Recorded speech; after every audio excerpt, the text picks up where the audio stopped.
Are you ready? The station leading the way with exclusive interviews, Follow the leader. stimulating conversation, and intellectual discourse that empowers, enlightens, and informs. Follow the leader. Follow the leader at KBLA 1580. We've got a lot to talk about. Keep following the leader.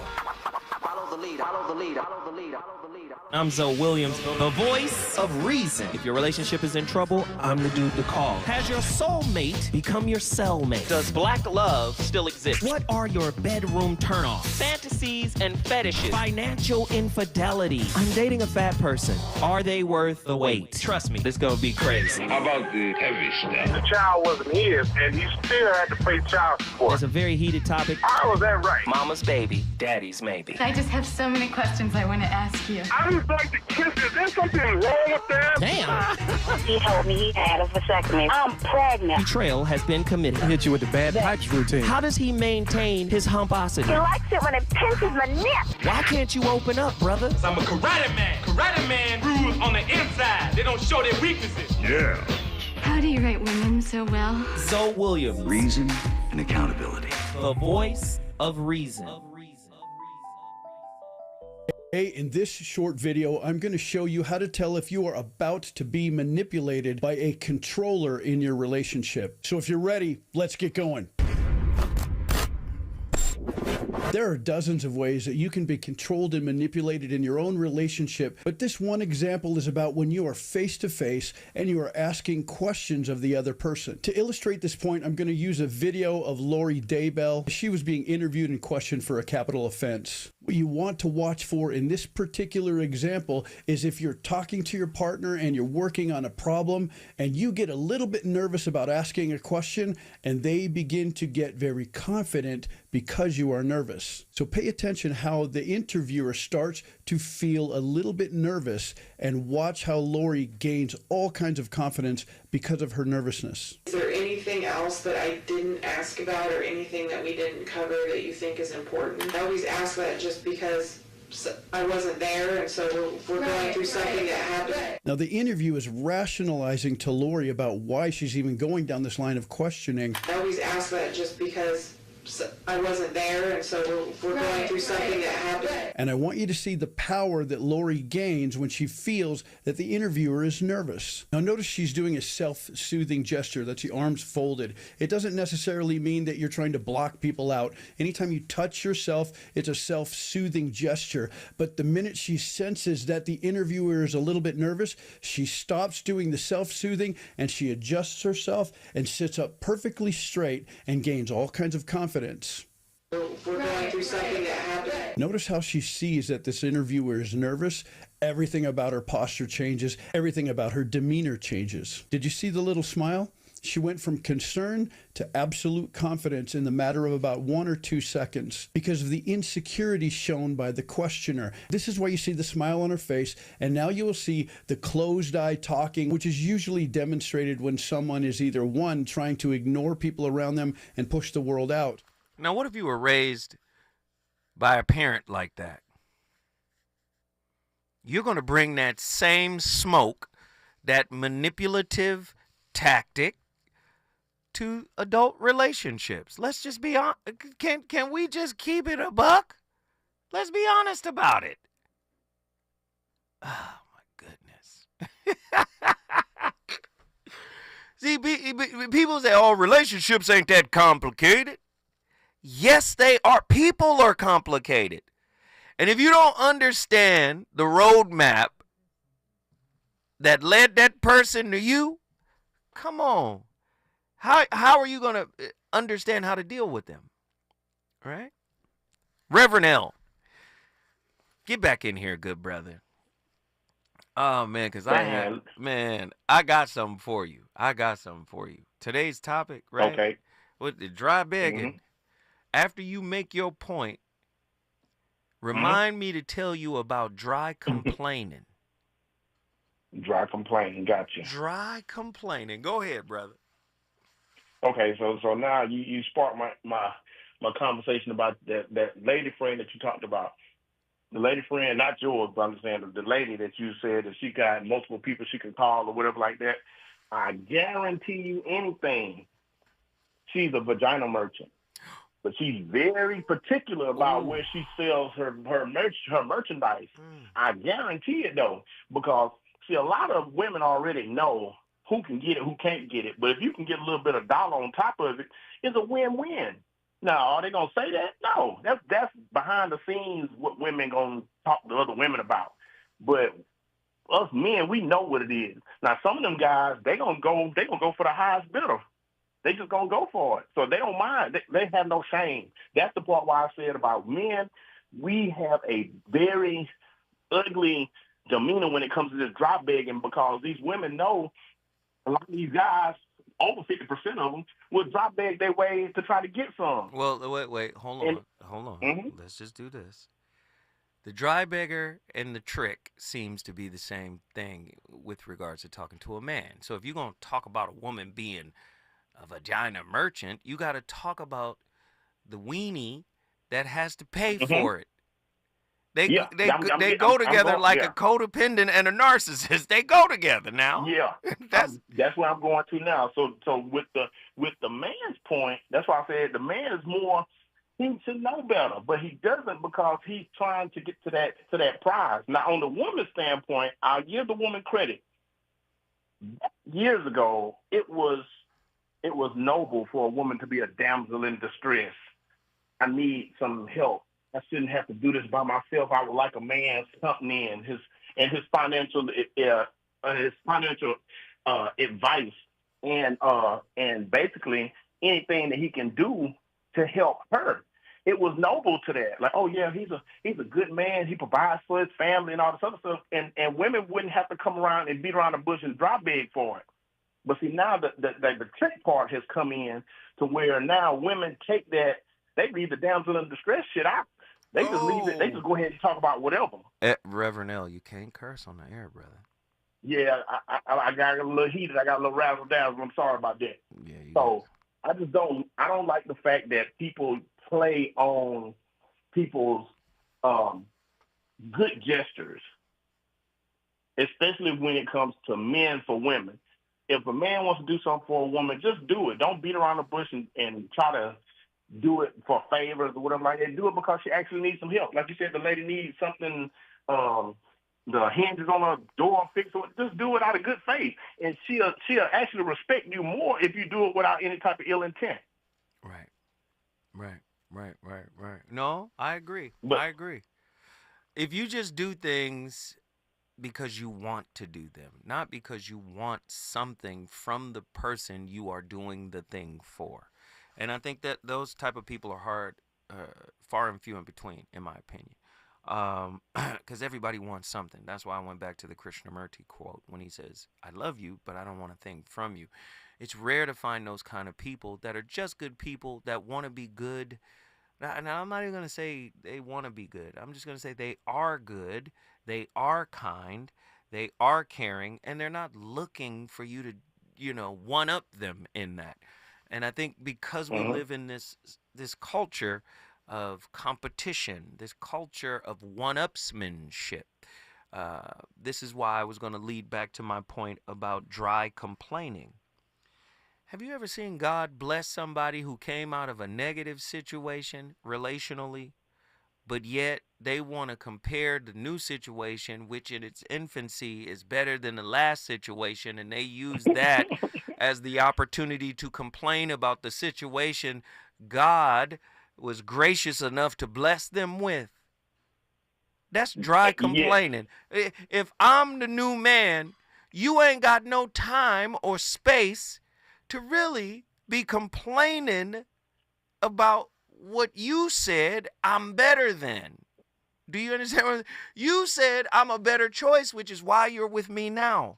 If you're still pining over the situation, right? Because complaining about them is thinking about them and doing whatever, and writing about it and posting and doing all kinds. You dry complaining. And is that much different than what they say the narcissist does when the narcissist goes on a smear campaign against the person that didn't give them the validation? Almost the same thing. Basically the same thing. And then they couch it in, I'm just expressing myself. I'm telling my truth finally. Oh, I hate that. I hate that. Oh, I'm just telling my truth. Just be quiet. Sometimes you don't have to say anything. So just be quiet. Especially if you're blessed. I can see if the situation you went into from the last situation was worse, but if the situation is better, how do you muster up the energy to slander, critique, put down, diminish, devalue the last situation? Aren't you out of there? I think that person that keeps complaining, keeps dry complaining, they deep down don't feel that they deserve to be with that new person. Why you keep talking about it? Why you keep complaining about something that you already said that you didn't like? Is that a trauma? Is that a trauma bond? It could be. That's good stuff. Tonight's topic is really nuanced. I love it. Woe is me. What's the woe is me? Is another term. Was like they don't understand. Too good to be true. You're too good to be true. I just can't believe I found somebody like you. Why not? Why you feel like you don't? You should deserve that. Well, if no. You've been blessed. Well, let me just say this, Reverend. That's tough. Okay. Because if you've been abused, right? If you came out of an abusive situation, and when I say abuse, it doesn't always have to be physical. But if you came out of psychologically, emotionally abusive situation to where you got one of these insecure attachment styles, where you develop one of these insecure attachment styles, the only thing you know that is your norm is that dysfunction. So if something healthy comes along, it is foreign. It's almost like you can't recognize that it is a good thing. You can't believe that, man, this good things, when I was a kid, it proved to me to not last long. It proved to me to not be consistent. It was in and out. You understand? And sometimes it might have been abusive. So a good thing is also a scary thing for a lot of people. Does that make sense? Yeah, that makes a lot of sense. Yeah, man. So you can't be so hard on them for responding that way. But I believe we have to do a topic on dry complaining. After the fact, dry complaining. Are you trying to create a smear campaign? Isn't that what narcissists do? Let it go if you're doing better. How about that? Yeah, let it go. Yeah. Hey, man, guess what you just did, good brother? Man, brought Dallas, Texas in the building. Man, Thank you for having me, bro. Man, it's always a pleasure to have the good Reverend from Dallas, Texas in the building. If you want to bring your city in the building, all you got to do is call me, 1-800-920-1580. Get at me, get at me, get at me. The number to dial, once again, 1-800-920-1580. Attila, Houston, Texas. Get in here. Attila. My bad, child. I'm here. Go ahead. This iPhone. Clean it all up. What you want. Go ahead, Attila. Clean it all up. We was in here wilding, so go ahead and clean it up. I hear y'all talking about women, child. Women. What would y'all do without women? I'm just curious. Nothing. Like, if we just all just got beamed up by Mother Isis, like, what would y'all do? Fail. Not fail. No, we would fail because if it was just dudes on the planet, we fighting. I'm sorry, it's over. We're fighting. It's war. We would fail. But go ahead, finish. Well, I wanted to give some reflections on what y'all were just talking about. So that whole thing about like trying to maintain esteem and trying to have this image, right? I think that when we're talking about like, how do I say, someone kind of not believing, they just can't believe their good fortune. You're just too good to be true. I look at that as them seeing you through the eyes of what they wish they were or what they want to be. And they're not realizing that they're actually looking at themselves. So your low esteem is what is putting you in this space of almost a form of guilt for something that you couldn't control. That's heavy. So, yeah, I kind of see it almost too. It's kind of like a warning sign. Like it's a potential that there might be a mismanagement of blessings because they've never held that blessing. Not to say that you shouldn't pursue them or go forward with a relationship, but I do think it's like a yellow flag of, hey, this person is embarking on this new journey And you may be the catalyst towards their progress, but you could also be the lesson towards their further improvement. So, like, I don't know. That's a tough one, right? I think there's a fine line between having grace and not understanding that you might be dealing with someone who is lacking the maturity to understand what they're actually looking at in you and in themselves. So I guess at that point, if that were me, I would just slow down, meaning it's not time for us to just like jump into a relationship just yet. I'm like, okay, maybe we need to just like slow down a little bit.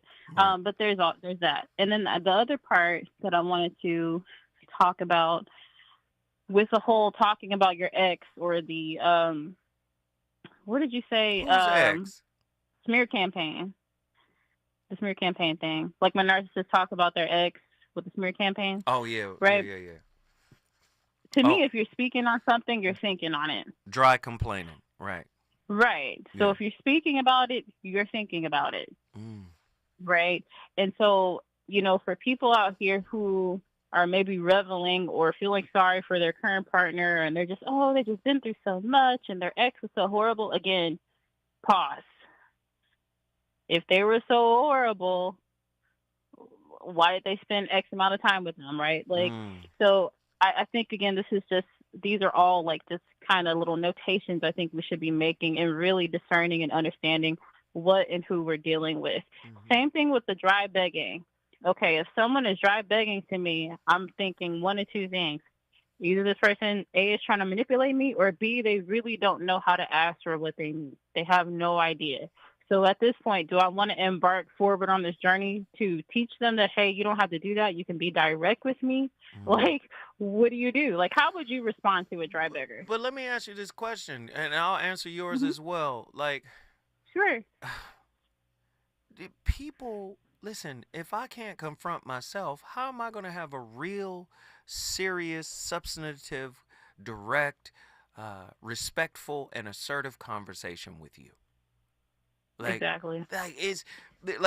This is why concepts, I mean, this just sounds strange to me, but this is why concepts like this exist, because people are internally fragmented. They're not comfortable with themselves. The total, the total of who they are. They're not comfortable with that. So guess what? I'm going to create a tactic, right? Or develop a tactic that I can use to push you closer towards my goal line. Right? I think that is one possibility. I think the other possibility, though, is that they're not comfortable in where they stand with you.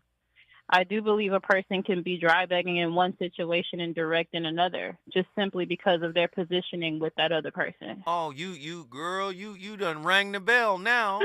Because there are certain people that come into your life whose total mission it is to disrupt your spirit for your betterment. See, people done got it in reverse. They think, the right one for me is going to be smooth sailing. That's Disney. That's right. Disney and the gang.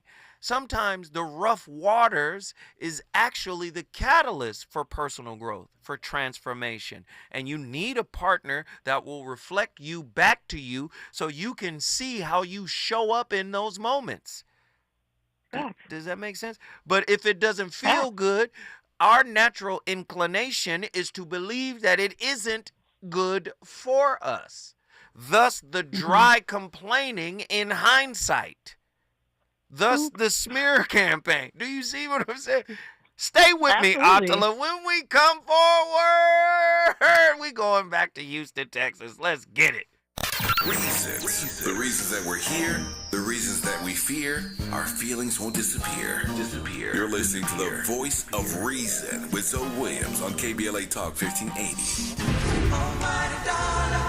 Are you an entrepreneur looking to take your business to new heights? KBLA Talk 1580 is your partner in success. Every day, we celebrate and elevate Black-owned businesses across our community. Our KBLA SMB Marketplace currently features The Cookie Dip, Badass Bakes, Hair Concoction, Higher Education Accreditation Consulting, LACC Radiology Technology Department, and Malik Books. Your business deserves to be heard. Let KBLA Talk 1580 amplify your voice and connect you with our powerful community of listeners. Email smb@kbla1580.com today. That's smb@kbla1580.com. At KBLA Talk 1580, we've got your black.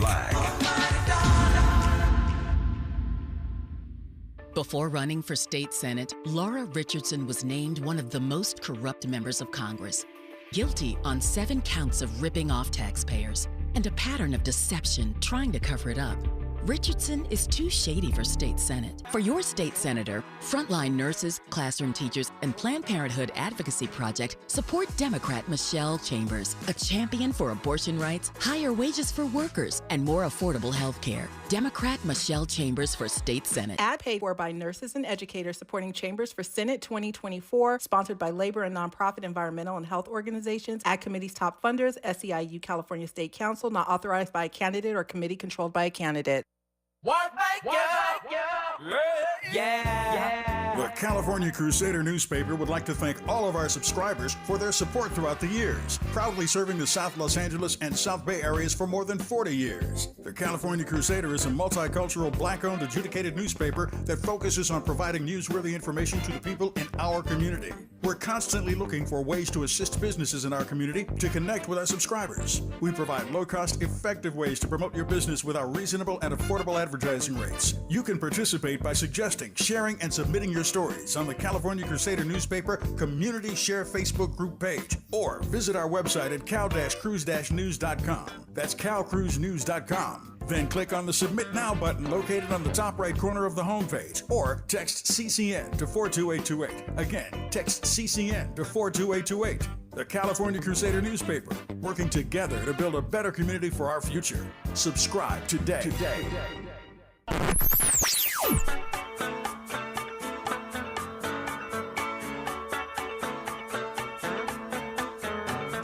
This is KBLA Talk 1580. Talk radio that's music to your ears. We're unapologetically progressive. KBLA Talk 1580. You know you want some more. It's the voice of reason with Zoe Williams on KBLA Talk 1580. Nah, this can't be true.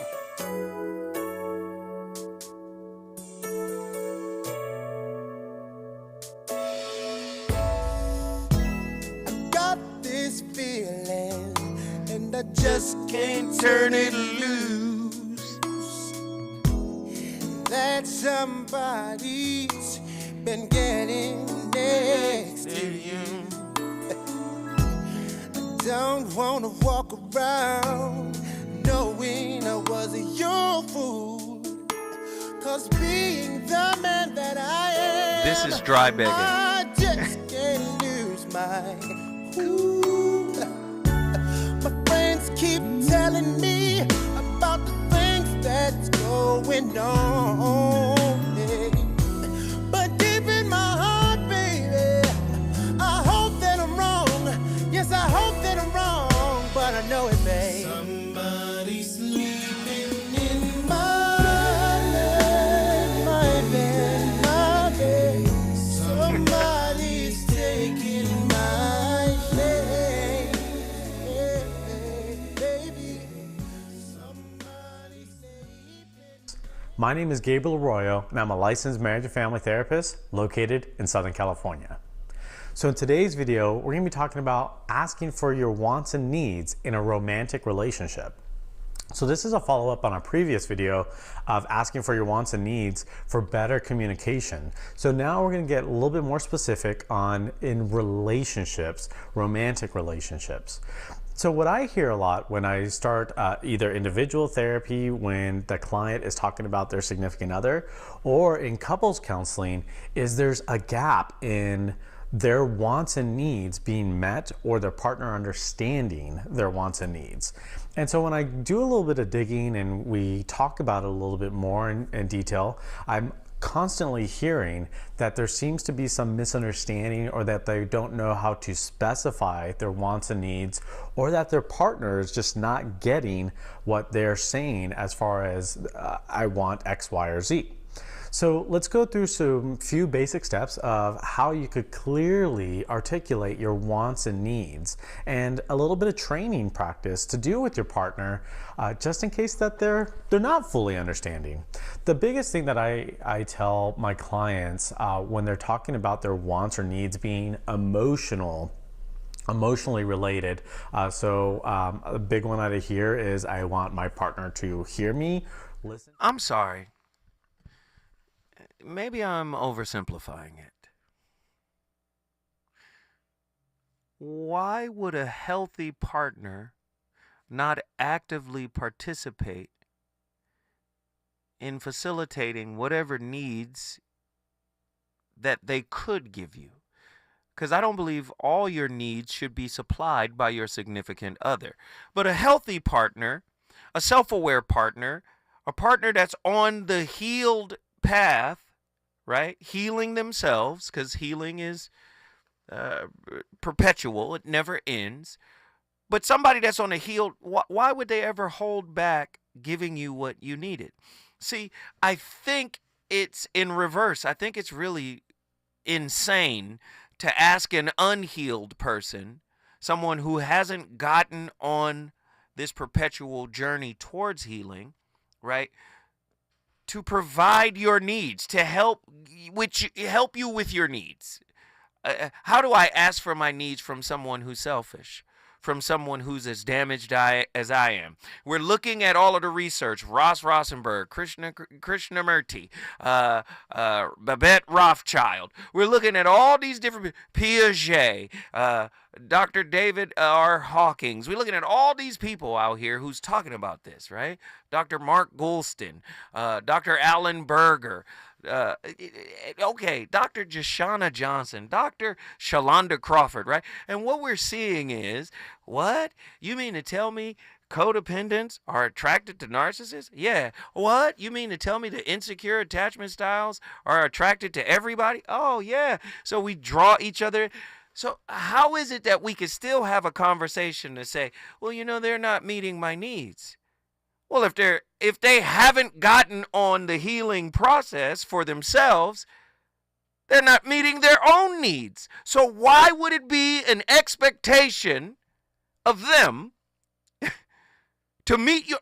We got to work this through. When I come forward, me and Atul are going to fix this. Come home early, expecting your warm embrace. Something is wrong, 'cause it's written all over your face. It hurts so bad when I walk through the door. But you know one damn thing, baby, I ain't coming back no more. No, no, no. Now don't try to tell me things are still the same, yeah. 'Cause when we made love, I heard you call out his name, call out his name. Somebody's sleeping in He's on fire tonight. It's the Voice of Reason with Zoe Williams, exclusively on KBLA Talk 1580. I'm Amber Payton with 4 things you should know from VIN News. The Wayans brothers are reuniting for the first time in 18 years for a Scary Movie reboot. Marlon, Sean, and Keenan are writing the script for the new film. It'll mark the 6th movie in the franchise. Atlanta police have a suspect in custody after an armed individual barricaded themselves in a high-rise hotel. Officers responded to reports of a person with a gun at the Four Seasons Hotel in Midtown, where shots were fired upon arrival. It's unclear if there were any injuries.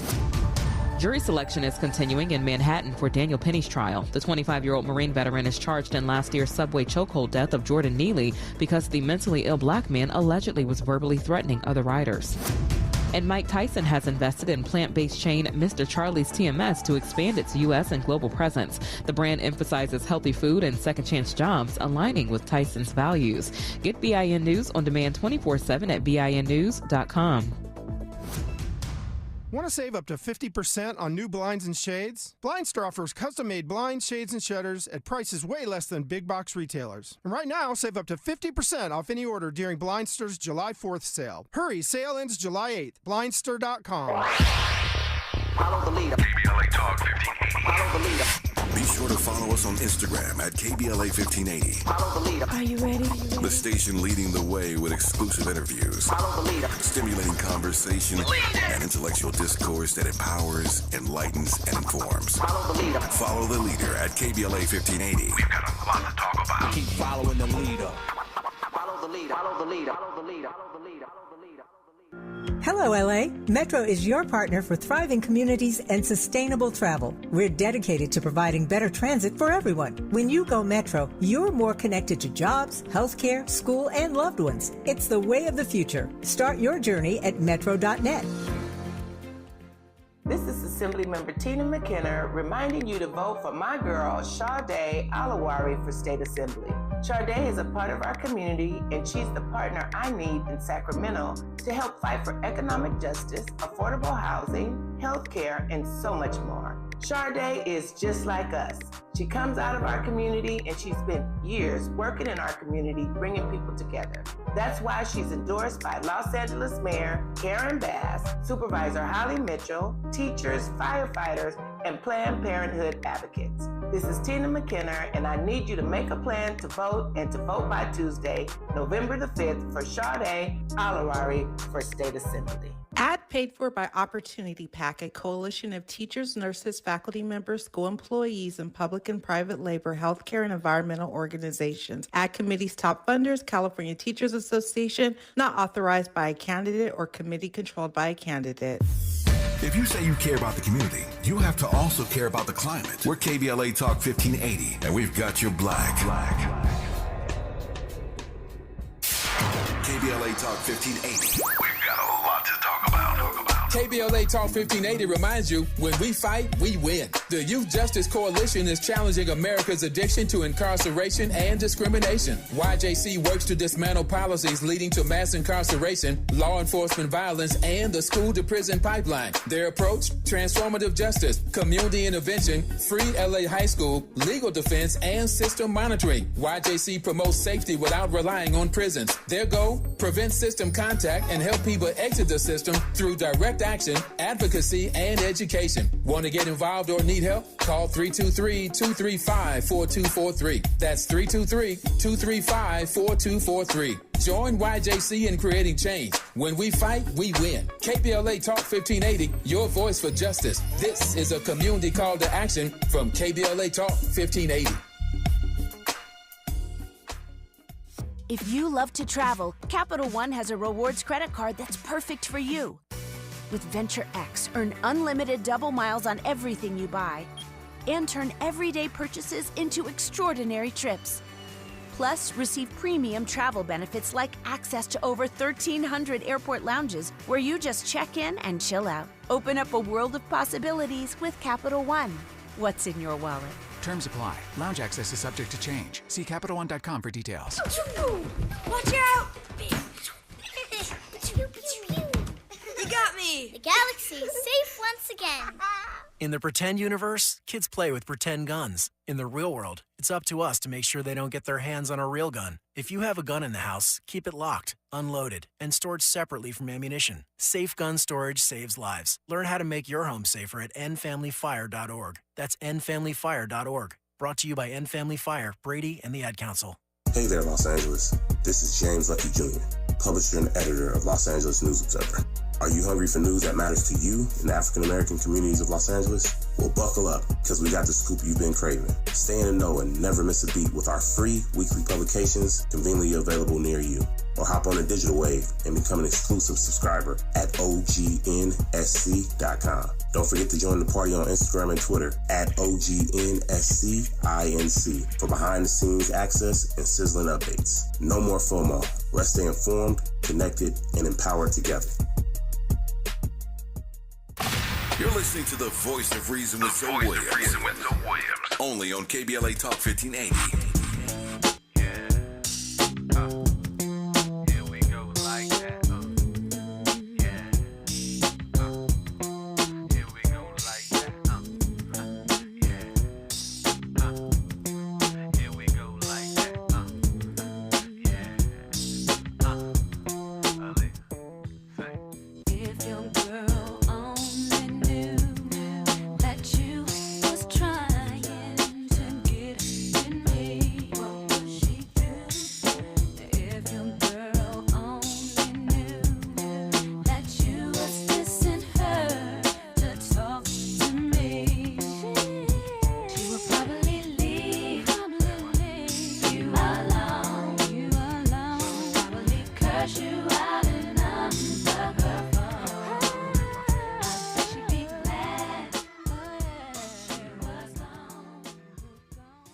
Well, hello and welcome to this week's video where we're going to talk all about passive-aggressive behavior.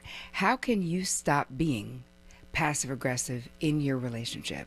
And many of you may not even be aware that you're being passive-aggressive. So the first thing I'm going to do in this video is actually explain what it is and give you examples of behavior so you can see if you're actually doing this, because it's a super toxic attempt at it's not an attempt at problem solving, but it's an attempt at conflict resolution that actually does not resolve any conflict. My name is Terry Cole. I am a licensed psychotherapist, a relationship expert, and the founder of the Real Love Revolution. So let's get moving on passive-aggressive behavior, shall we? So what is passive-aggressive behavior? Many of you, we hear this phrase on television and in movies, and people talk about it, but what does it actually mean?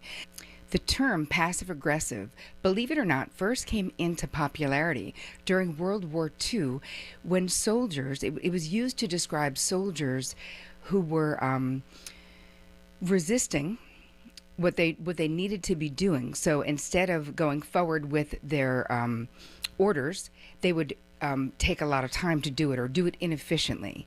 So it's an indirect way of communicating your dissatisfaction or your unhappiness about something, or your resentment about having to do something. So as you go further on into like using it in popular vernacular and what's gone on societally, is that this is something that's been around as long as people have interacted. So let's just start with that. This is not new. Knowing about it, talking about it, all the popularization of these terms has really only happened in the 70s, 80s, 90s, and now, let's say, in the 2000s. Because this was just the way it was. There were certain rules of engagement societally where if you were a woman, if you were a minority, there was only passive-aggressive ways of expressing yourself. But we don't, at least if you live in North America, we don't live in this experience exactly right now. And passive-aggressive behavior is super, super toxic to relationships. So this is a conflict style, it's a conflict resolution style, quote unquote, right? So what happens is if you have passive-aggressive tendencies, and why would that happen? Let's just talk about the origin of in your own life. Why would you become passive-aggressive? Well, people become passive-aggressive when they grow up in an environment where it's not okay to speak the truth, where there's so many rules and regulations and a lot of judgment. So if you speak your mind and someone doesn't like it, it becomes dangerous. So you learn to put it in, to basically put it inside to keep yourself safe. So that doesn't mean that you don't have anger, and it doesn't mean you don't get pissed off in relationships. It means that what you did learn was that directly expressing that anger was not a safe thing to do. So, wow. She was cooking. And then you carry all of that into adult relationships, right? You become a dry beggar. Passive aggressive complaining. Passive aggressive asking. Because that is the way. And I wouldn't say it's a way to resolve conflict. No. I would say it's a way to manage conflict.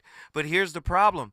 It's not a long-term solution. It's a moment-by-moment solution, right? Passive aggressiveness. Because at some point, your partner recognizes the microaggressions that are contained within the passive aggressive behavior. And after a while, that's enough. What's on your mind? Like, spit it out. We gonna have it out now. You've been dry begging for 6 years, and I ain't said nothing. Right? The consequences of prolonged dry begging can be significant for both partners. Over time, indirect communication tactics can create an imbalance in emotional labor, where one partner becomes the consistent giver while the other partner repeatedly takes. Stop right there. The emotional labor is on the person that is trying to fix the relationship, not the one that's trying to run from it.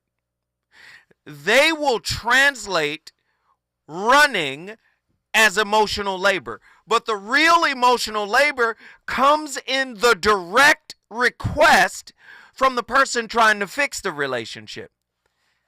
From the person apologizing. My bad. I was wrong. How can I show you, the proper level of remorse? I apologize for any hurt I caused you, all of the hurt I caused you. I'm here 100% with you, ready to work through it all. We can go to therapy together, by ourselves, but let's commit to the process of repairing what was broken. I'm here for all of it. But if you got somebody that's running that doesn't want to do that because they've been conditioned to view any kind of hurt, any kind of conflict, any kind of disagreement as something's wrong with this.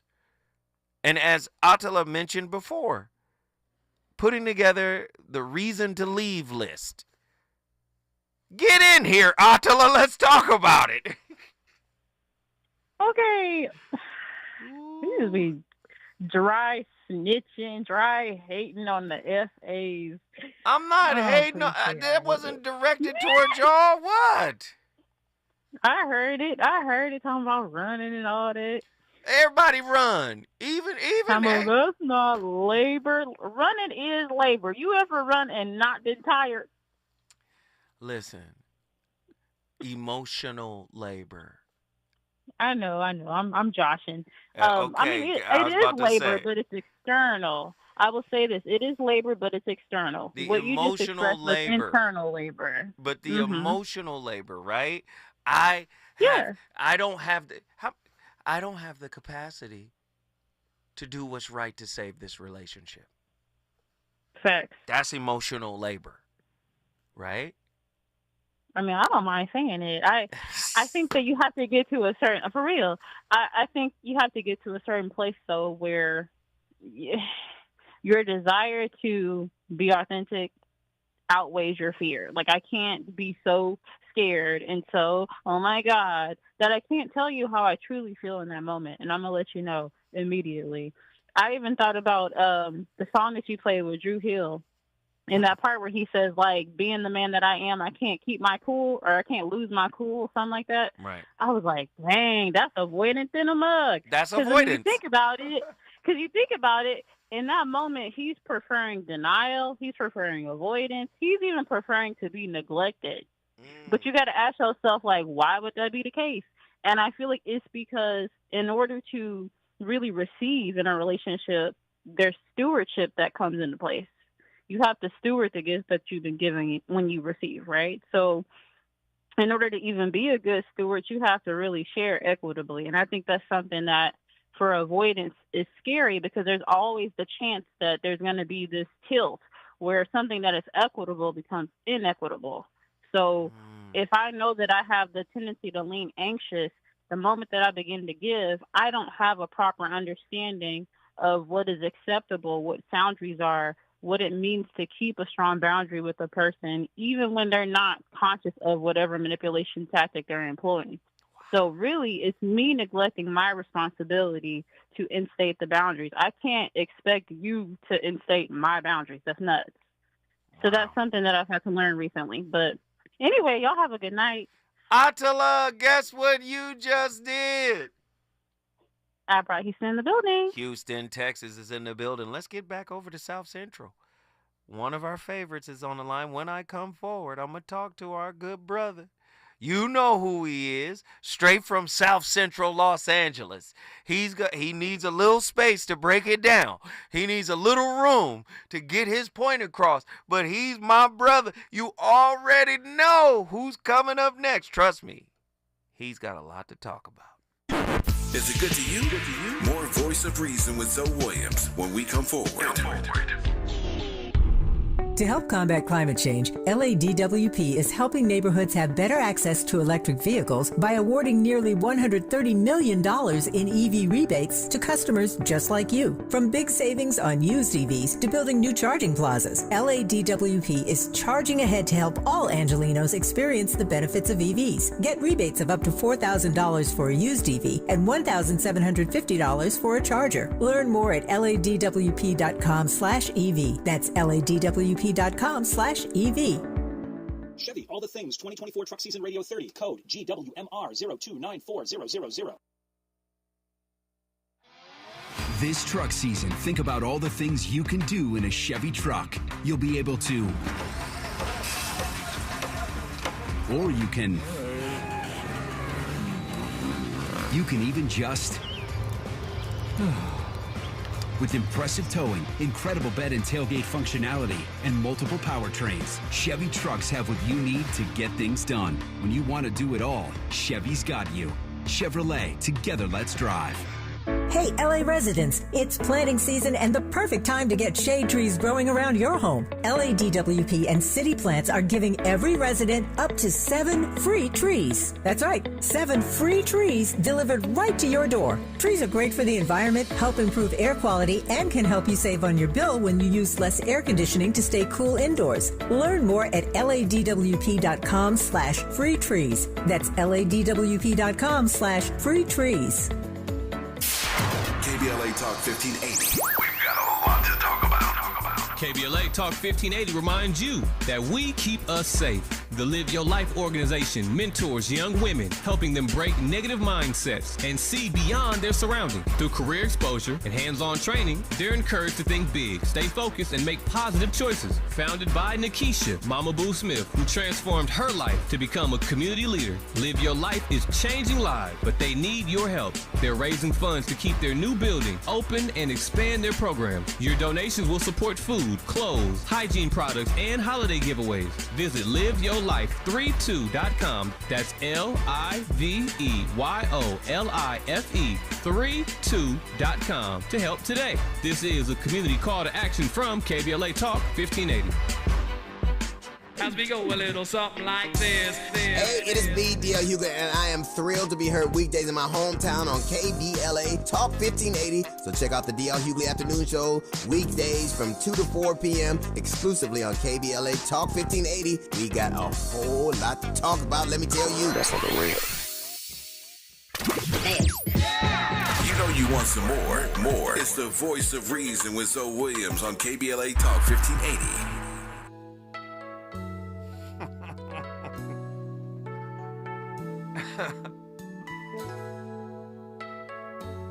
This was definitely a dry begging song. I'm gonna wait for you to finish with your wife. Moments is all that we share. You've got your family and they need you there. Though I try to resist being last on your list, but no other man's gonna do. So I'm saving all my love for you.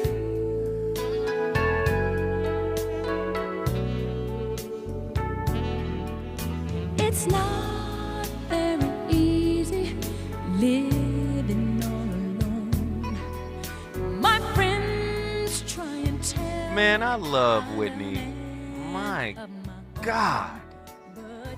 Whitney was such a talent, man. And people forget Whitney was supermodel fine. Like, for real fine. Like, supermodel fine. She was gorgeous.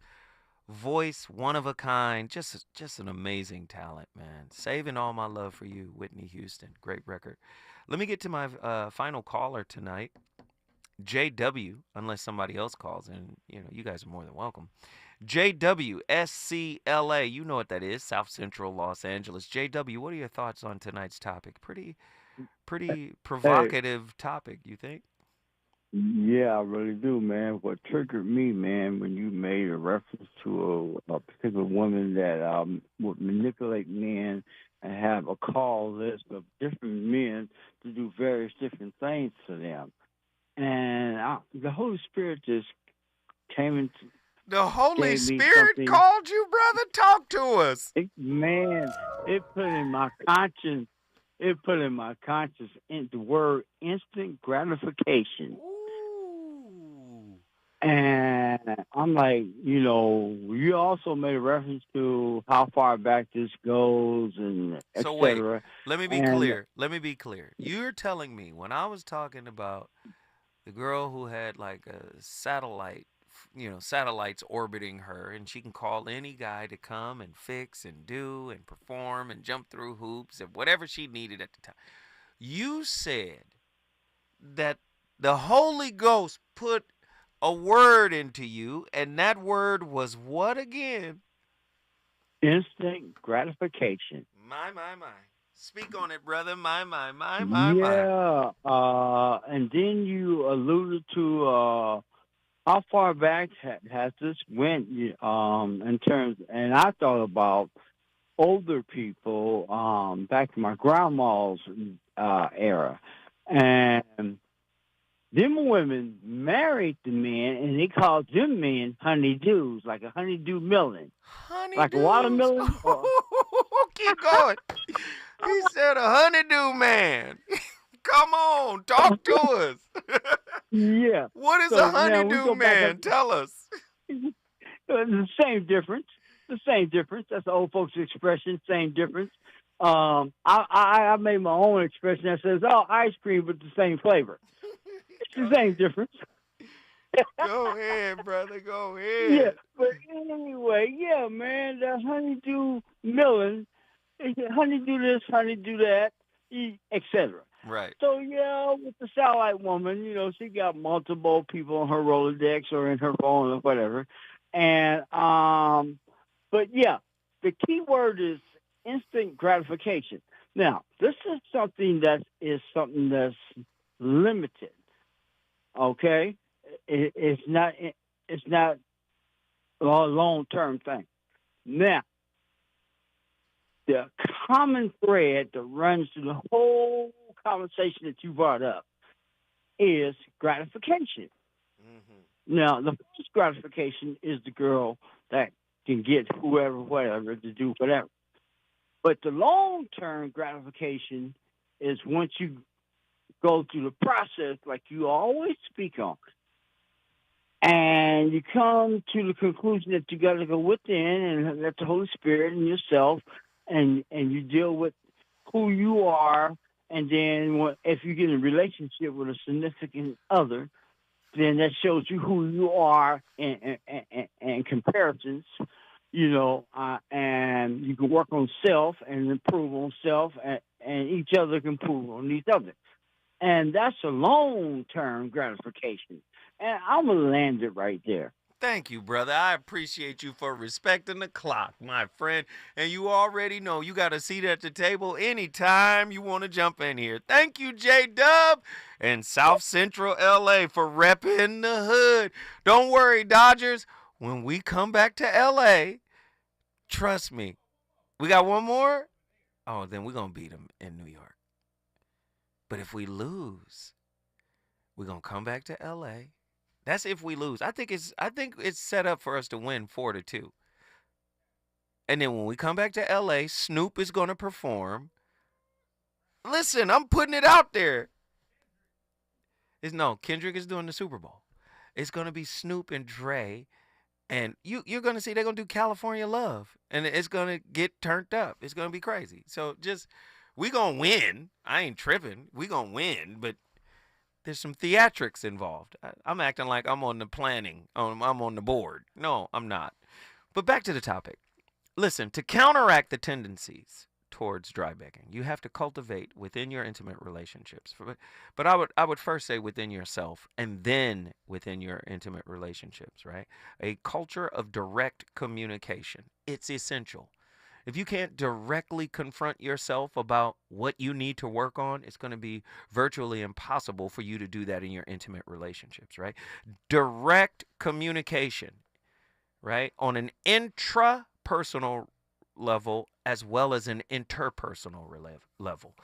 An intrapersonal level is with yourself, right? That's the most important relationship you could ever be in. Intrapersonally, you got to be able to confront yourself. You got to be able to talk to yourself.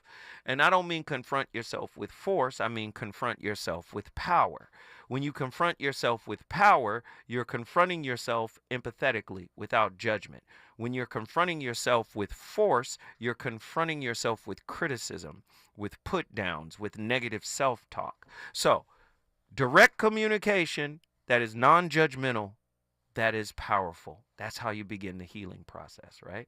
It will enable individuals to express their needs even to themselves in a transparent way, right? And this is going to foster trust with self and then with others.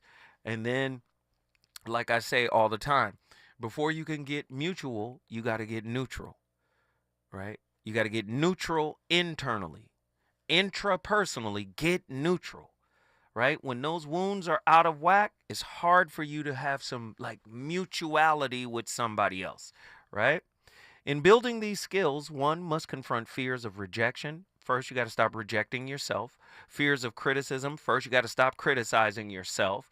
Then you have to recognize that these fears are often rooted in childhood attachment wounds or past experiences of neglect. Once you begin to unravel those knots through non-judgmental observation, through empathetic acceptance, right? You heal, or you begin the healing process, then you can show up as a real human being in a relationship and be clear about what it is you want to say.